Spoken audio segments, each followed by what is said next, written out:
KTO Radio présente À haute voix, la lecture intégrale des œuvres spirituelles majeures. Aujourd'hui, Augustin ou le Maître est là de Joseph Malègue.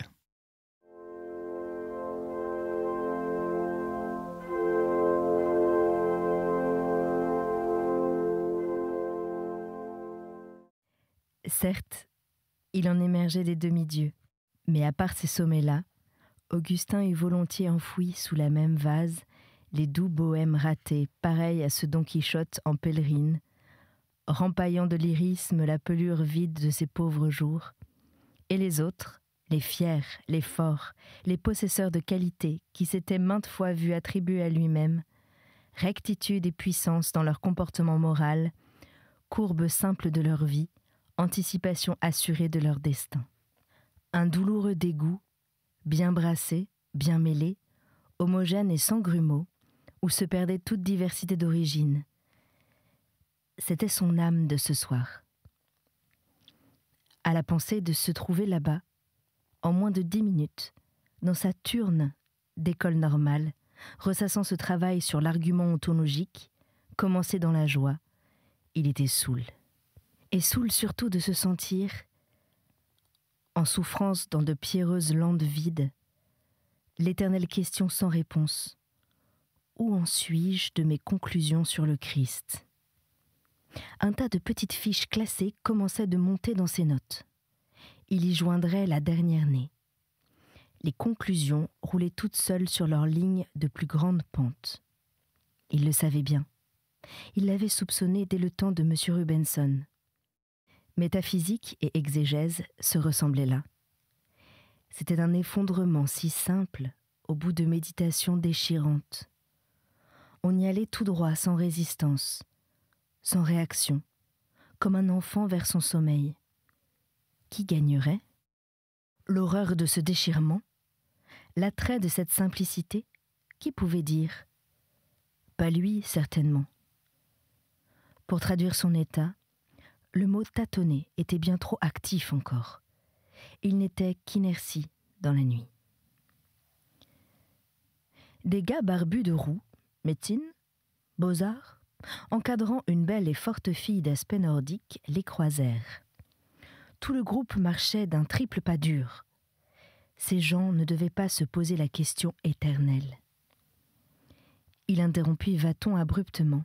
« Dis-moi, Vévé, qu'est-ce que tu penses d'Olsenman ?»« Qui ça ?» s'enquit Vévé, du ton de voix tranquille dont il eût demandé si tel de ses camarades était déjà venu déjeuner à sa pension à 19 sous. L'auteur du An Kommentar zum Neuen Testament et autres travaux considérables. « Je te demande pardon, » dit Vévé. « Qui ça ?» Augustin se haït de cette plaisanterie pédante. Personne de bien sensationnel, Vévé. Un critique religieux allemand contemporain. Ah, dit Vévé. Quelqu'un dans le genre de... Qui donc déjà a fait une vie de Jésus en allemand ? Voyons, une idée du beau Danube bleu ? Sa main vissa en l'air une spirale de valse. Strauss, sans doute. Oui, c'est ça. Il continua avec plus de simplicité qu'Augustin n'eût attendu. Je ne désire pas savoir ce qu'il raconte. Il lança un coup de bras circulaire vers les balcons de la rue Soufflot et les pans du ciel sur le Panthéon. Non qu'il les prît en témoignage, mais parce qu'il aimait placer au-dessus de ses pensées, comme tant d'autres avant leur signature, de ces gestes préalables, emphatiques et inattaquants. Les gens qui ont besoin de Dieu pour discipliner leur sensibilité, je ne vois pas bien ce que ton monsieur leur donnera à la place. Il sourit dans sa barbe pauvre. Augustin retrouva le Vaton de jadis en ce sourire ingénu. Pour aller chez Vévé, on franchissait d'abord un vaste porche commercial qui sentait l'ammoniac, les chevaux et la buanderie. Une maison de produits pharmaceutiques encombrait toute l'entrée. Augustin lut sur les devantures « Fuchs et Lenot ». Des bureaux occupaient un côté de la cour. Sur l'autre côté, des machines à laver lavaient des bouteilles. On circulait dans la cour, à travers des triporteurs et des camions au repos pour la nuit. À l'heure tardive où ils entraient, on ne voyait plus rien de cette industrie, ni de la géographie noire que de très vieilles pluies avaient tracée sur le plâtras des murailles. Mais si le travail était discontinu, l'odeur chimique permanait d'un bout de l'an à l'autre, ne prenait pas de vacances, passait la consigne d'un jour au jour qui le suivait dans les 365 jours. Au fond de cette cour, un deuxième porche menait à une troisième façade, derrière laquelle des logements pour demi-pauvres venaient respirer sur une série de jardinets. Le paysage se faisait intime. Dès avant le chez-soi véritable, on commençait de s'y sentir chez soi. Et par exemple, la première fois qu'on montait l'escalier, on devinait que les demi-cercles qu'il vous imposait de tourner seraient bien vite pour vous des demi-cercles faciles. Qu'ils étaient moins les détails d'une pauvre demeure que des marques d'une mutuelle et affectueuse identification par lesquelles vous et lui, vous reconnaissiez familiers. Aux marches, à la corde brune qui servait de rampe, dès la première ascension, des tas d'habitudes s'associaient, que l'escalier vous induisait à prendre pour montrer à vos jambes et même à vos bras la manière de suppléer à l'éclairage, lorsque la concierge, éteignant le gaz dès 9h30 du soir, ne l'avait pas encore allumé à 7. Les mauvaises odeurs elles-mêmes, pas tout à fait absentes, ne semblaient pas offensives, telles de mauvaises odeurs mal élevées, qui sont plus chez elles que vous lorsque vous passez. Elles n'assumaient pas, comme sous le porche, cette dure assurance capitaliste et industrielle. Elle restait humblement domestique. Elle s'excusait presque. Elle s'associait à d'autres d'un plus haut rang, les fricots et les lessives. Elle ne craignait pas de se montrer avec des sœurs plus belles, douces sœurs laides, dont on peut dire que ce n'est pas la faute, que leur cœur est sans fiel. Ainsi montait Vaton, et derrière lui Augustin, dans une maison populaire sur un escalier plein d'accueil. Vaton éclairait d'allumettes le trajet de son visiteur. Comme il allumait la dernière, Augustin lut sur une porte de couloir au plus haut étage, le 3e ou le 4e, il ne se rappelait plus, une carte de visite où étaient inscrits ces mots simples et grands : Paul Vaton, homme de lettres. Dans la chambre circulait une jeune fille, mince, blonde, frileuse, en un léger fichu blanc. On eût pu dire si son mutisme était réserve ou sournoiserie. Elle voltait entre le lit, la table et la cheminée, avec l'absence de poids d'un flocon. « Mon amie Marguerite, ma compagne, mon inspiratrice », fit Vévé. Pendant la seconde où elle les maintient sur lui, Augustin vit dans les yeux de l'inspiratrice un strabisme si léger qu'il se contentait d'accentuer, sans l'enlaidir, l'incertitude de ses doux traits, qu'elle préférait sans doute laisser dans leur imprécision enfantine, n'ayant pas l'énergie de les organiser, ni ne sachant au juste sur quoi les diriger dans la vie. « Marguerite, il faut ouvrir, » fit Vévé. « Il faut toujours ouvrir. » Il secoua l'espagnolette d'un coup de poignet violent. Les nuages composaient un firmament sombre et bas. Un immense éparpillement de lumière fourmillait à ras du sol, comme si on avait secoué le ciel sur les rues. « N'est-ce pas, » expliquait Vaton, « la maison domine Paris de toute la hauteur de la butte, et nous sommes en haut de la maison. » À un pied de la fenêtre, une sorte de froid mouillant, ni pluie ni brume, goûtait dans cette nuit. Quelques minutes après, Marguerite ferma la fenêtre derrière lui sans qu'il songeât à la rouvrir, à s'en plaindre, ni peut-être même à le remarquer. Sur l'armoire à glace à un bâton, honneur d'éloge de concierge, un plaçage boursouflé par tous les accidents de son histoire avait l'air d'avoir souffert et vécu. Entre cette armoire et la fenêtre, 2 caisses d'emballage posées l'une sur l'autre formaient piédestal pour l'une des étagères peintes en rouge qui meublent les garnis d'étudiants, et le tout contenait des livres.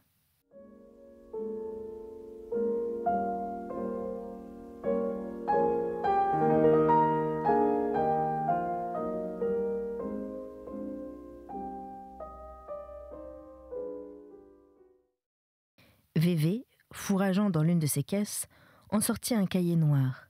Puis, avec le sourire d'un petit enfant qu'on ne grondera pas, « Je ne t'ennuie pas, dis. Mais assieds-toi. Moi, je m'installerai sur le lit. » Il n'existait que 2 chaises. Augustin s'assit. Vévé lut ces vers d'une voix sourde et rauque, tout en tremblement et vibration. Le côté sonore du phénomène disparut, l'aspect expressif demeura seul, pareil à des hachures sous une couleur grattée. Mélange d'idéalisme, de chaleur et de chimère, cette diction s'accompagnait, comme un clown imite l'écuyère, du va-et-vient rythmique de la grande barbe ridicule. J'aime que le village où je rentre le soir consente à s'effacer en contrebas des routes pour que mon pauvre cœur puisse embrasser toute énormité du ciel vide, intact et vert noir. Qu'aucun hérissement n'interrompe la ligne du couchant, tranchée nette par le biseau des bois, que rien d'humain ne soit lorsque, dans un cygne noir, émergeant des eaux, la nuit viendra sur moi. Laissez-les s'enfoncer au bas niveau des plaines, ces toits et leurs fagots découpés au hallier, s'ils veulent, et mêler leur saleté humaine, moins sale que les cœurs, au fumier familier. Mais je permets que seule, en le soir immense, une pointe mystique affleure au bas du sombre bleu, et que le cri subtil d'un clocher blanc de lune perce toute la nuit l'orgue sourde des cieux. « Il y a quelque chose là-dedans », fit Augustin, rêveur. « Oh, n'est-ce pas, monsieur ?» pleura une petite voix derrière lui.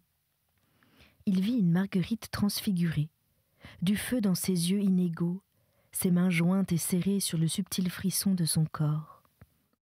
Le visage pâli, le doux visage, pas très sûr du modelé que la vie demandait de lui, et qui, en attendant, s'abstenait et cherchait le visage de Marguerite, avait trouvé cette fois ce qu'il lui fallait dire. Quand Paul aura publié ses vers dans les revues, que sa comédie lyrique sera représentée et son roman fini, alors tout le monde lui rendra justice. Allez. L'inspiratrice était là, fondue d'ardeur, palpitante d'une admiration où ne manquait pas la pitié, communicatrice des grands espoirs, les nourrissant peut-être avec sa santé, avec son travail, ou simplement l'inépuisable coupe de son cœur. Vévé, reprenant son air d'enfant gâté, répétait d'un ton plaintif et faussement modeste : « Non, ce n'est pas ce que je veux faire, non, ce n'est pas simple, ce n'est pas simple. C'est conçu simplement, oui, peut-être, mais dans l'expression ça se rétracte, ça sort verbeux, chargé. Je voudrais le maintenir dans son cadre natal, dans son raide et simple cadre natal. » Deux besognes à la fois occupaient Augustin, que leur interférence ne rendait pas aisée. La première était d'écouter Vévé. La seconde, plus difficile, consistait à fixer, malgré un obscur et minuscule remords, quelques points en plein air dans le voisinage de Marguerite, sur une trajectoire qui frôlait son visage et lui permettait de n'en rien perdre sans toutefois la regarder. Il faillit se rappeler une tactique semblable, un certain soir, sur la terrasse du grand domaine. Mais le souvenir n'osa pas venir assez près de lui pour le gêner. Où l'avait-il vu ? Nulle part, sans doute. Et cependant, cette minceur, ces cheveux blonds tendres, toute identification semblait bien hasardeuse. Elle respirait oppressée, la bouche ouverte. Elle vivait évidemment ce dont rêvait l'autre. Elle devait être quelque organisme prodigieusement musical, à qui manquait l'expression, la technique, la culture, tout sauf le cœur. « Il en a d'autres, monsieur, d'autres vers dont il est plus content. » La petite voix tremblait d'anxiété en produisant cette magnifique révélation. Les licences aux règles classiques, le singulier rimant avec un pluriel, c'était égal ? Demanda Augustin pour dire quelque chose. Ça m'est égal. Lis-moi les autres vers. Vévé chercha dans le cahier de ses vers avec une manière d'indolence amoureuse. Peut-être ceci, dit-il. Vers pour un voyage que je ne ferai pas. C'est le titre comme dans Cyrano. Lis, lis. Je ne sais pas comment sont tes cieux, ô Florence. Or, San Michele et moi ne nous verrons jamais. Mais il hésita, s'arrêtant, fit « Non ». Il y eut 3 ou 4 secondes d'un silence partiel, traversé par les bruits du logement voisin. « J'aime mieux celui-ci, ça s'appelle Litanie ». Il répéta d'un ton grave « Litanie » et se tut, comme s'il prenait un élan. « Seigneur, ayez pitié de ma timidité. Seigneur, abritez-la du coup de poing des hommes.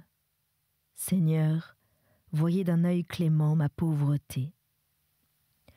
Dans mon complexe cœur, Seigneur, mettez de l'ordre, car il se liquéfie et bave sur mes mains. Seigneur, tous les dragons du soir viennent y mordre. Mes volontés, mon roi, mon cœur, où rien ne dure, ont coulé comme l'eau sur les bords des chemins, parmi les pots cassés, l'herbe grasse et l'ordure. Je n'en puis plus, Seigneur, sous la tâche de vivre, je fléchis. Soyez fort et bon, veillez pour moi, tandis que je prierai, les yeux sur vos saints livres. Mais ne limitez pas à mes jours vos bienfaits. Seigneur, pitié pendant, pitié après ma vie. Que de ces 2 côtés, je trouve même paix. Et voilà, fit Vévé. Marguerite le regardait pieusement, gravement, toute blanche. Ces vers sont les plus récents. Oui, dit Vévé, ça se voit ? Comment, forme ou fond ? Les 2, fit Augustin, les lèvres serrées sans qu'il sût bien pourquoi. Dans ces tercets, à quoi rime le vers du milieu ? C'est exprès, il ne rime à rien, il fait comme moi. Un peu de souffrance nuança le sérieux ingénu de Marguerite. Ne lui laissez pas dire cela, monsieur.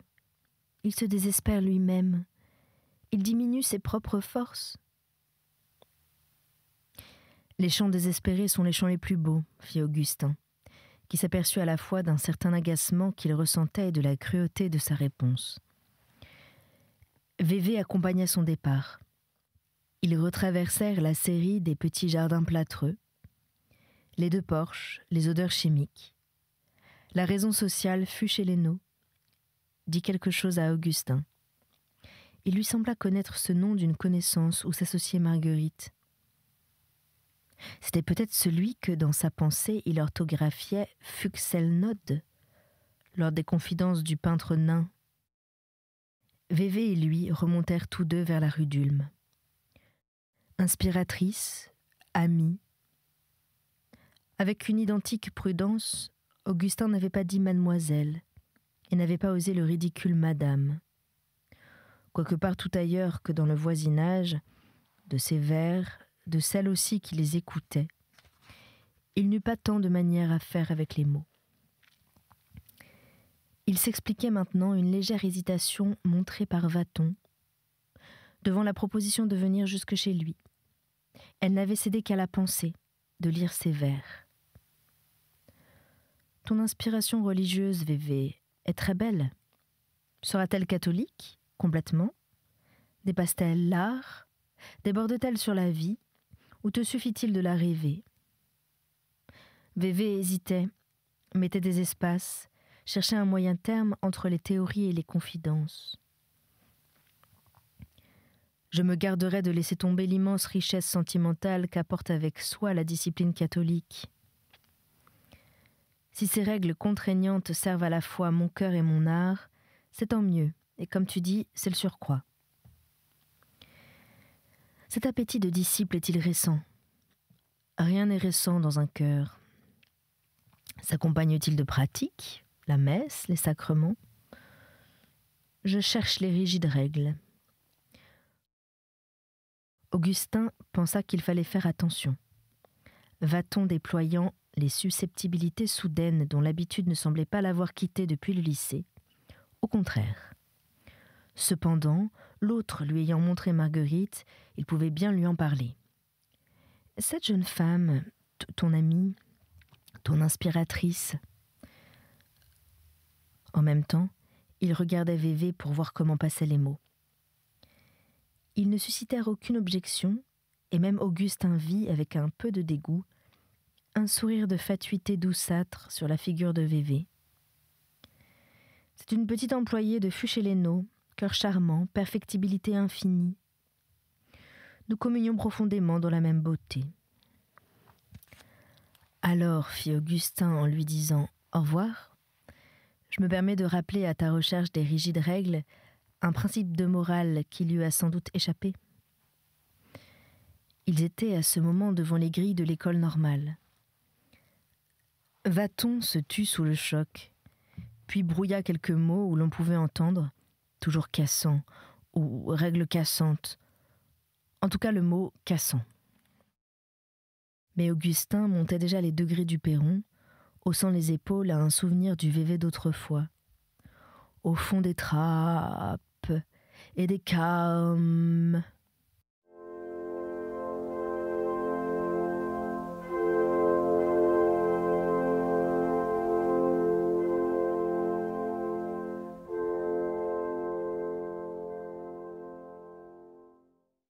Le soir, dans sa turne, après le dîner, les deux coudes sur ses grandes feuilles de papier jaune, Augustin regarda dans son cœur. Sa brusquerie avec Vévé l'étonnait encore, quoiqu'il ne le regrettât pas. Était-ce le déplaisant sourire de son camarade, l'identité soupçonnée de l'inspiratrice avec la jeune, fille vue chez le peintre nain dans ses visites de Saint-Vincent-de-Paul? Et aussi peut-être une douceur assez chaude sentie pour Marguerite? Il conclut qu'il lui faudrait s'observer, mais que pour le moment ce n'était qu'un scrupule et qu'il avait bien fait. Puis la lumière intérieure explora d'autres champs. Il venait de juger le cas Vaton et le sien dans la plénitude de son ancienne foi. Quelque chose de ferme, d'ancestral, d'inentamé, radissait ses jugements moraux d'une intacte impénétration chrétienne. Il n'imaginait pas même que sa pensée pût jamais admettre autre chose que cette austérité. Et pourquoi donc avait-il dit son ancienne foi? De quel droit supposer la question résolue et sa foi éteinte? Ces mises au point et rectifications incessantes engendraient une bonne part de sa lassitude. Il toucha du coude un Vévé priant à la messe, pauvre publicain, demandant sans doute force et ordre pour son complexe cœur mordu par les dragons du soir. Et lui-même, comment priait-il? Il se rappelait des assistances à la messe, également intolérables sur leurs deux formes, quand il avait son livre et quand il ne l'avait pas.